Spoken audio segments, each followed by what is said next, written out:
আসসালামু আলাইকুম সবাইকে। আজকে আমরা কথা বলবো আগামী ১২ই ফেব্রুয়ারি অনুষ্ঠিত হওয়া গণভোট নিয়ে। আমরা জানি একই দিনে আমাদের ত্রয়োদশ জাতীয় সংসদ নির্বাচনও অনুষ্ঠিত হবে।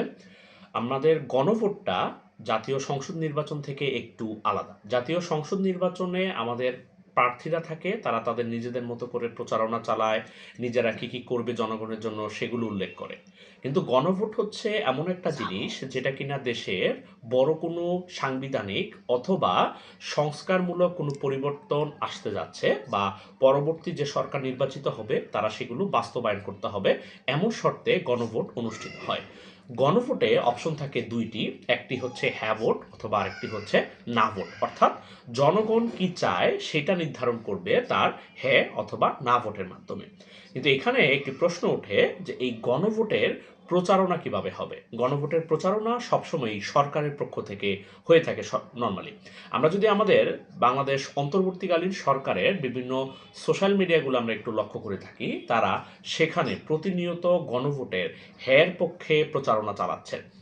অর্থাৎ এইখানে সরকার পার্টিকুলারলি হ্যাঁ ভোটকে জয়যুক্ত করতে চাচ্ছে। কিন্তু এটি নিয়ে অনেক জায়গায় প্রশ্ন উঠেছে, অনেক বড় বড় রাজনৈতিক বিশ্লেষক এবং সিনিয়র সাংবাদিকরা অভিযোগ জানিয়েছে যে একটি সরকার কোনোভাবেই হ্যাঁ ভোটের জন্য পার্টিকুলারলি প্রচারণা চালাতে পারবেন না, এটি সংবিধানের পরিপন্থী। এখন আমরা জানতে চাই যে গণভোট আর কোনো দেশে অনুষ্ঠিত হলে সেখানে কি এরকম কোনো প্রচারণা চালানো হয়েছিল কিনা। আমরা যদি একটু ২০০০ সালের পরের কতগুলো গণভোটের দিকে তাকাই, এর মধ্যে উল্লেখযোগ্য হচ্ছে ২০১৬ সালের ব্রেক্সিট। ব্রেক্সিট হয়েছিল যুক্তরাজ্যে, যেখানে যুক্তরাজ্যের জনগণের কাছে জানতে চাওয়া হয়েছিল তারা ইউরোপীয় ইউনিয়নের মধ্যে থাকতে চায় কিনা। অর্থাৎ তারা যে সকল ব্যবসা বাণিজ্য, ইনভেস্টমেন্ট এগুলো হচ্ছে ইউরোপীয় ইউনিয়নের মাধ্যমে করে থাকে, সেই জিনিসগুলো তারা ইউরোপীয় ইউনিয়নের মাধ্যমে করতে চায় কিনা। তো সেখানে তখন প্রধানমন্ত্রী ছিল ডেভিড ক্যামেরন। তার ডেভিড ক্যামেরনের সরকার ব্রেক্সিটের পক্ষে, হ্যাঁ ভোটের পক্ষে ব্যাপক প্রচারণা চালায় এবং সর্বশেষ দেখা গেল তারা ৫২% হ্যাঁ ভোট পেয়ে ব্রেক্সিট ২০২০ সালে বাস্তবায়িত হয়।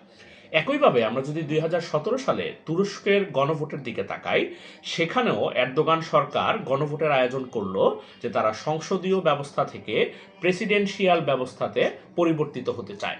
সেখানেও এরদোগান সরকার ব্যাপক প্রচারণা চালায় এবং সেই গণভোট বাস্তবায়িত হয়।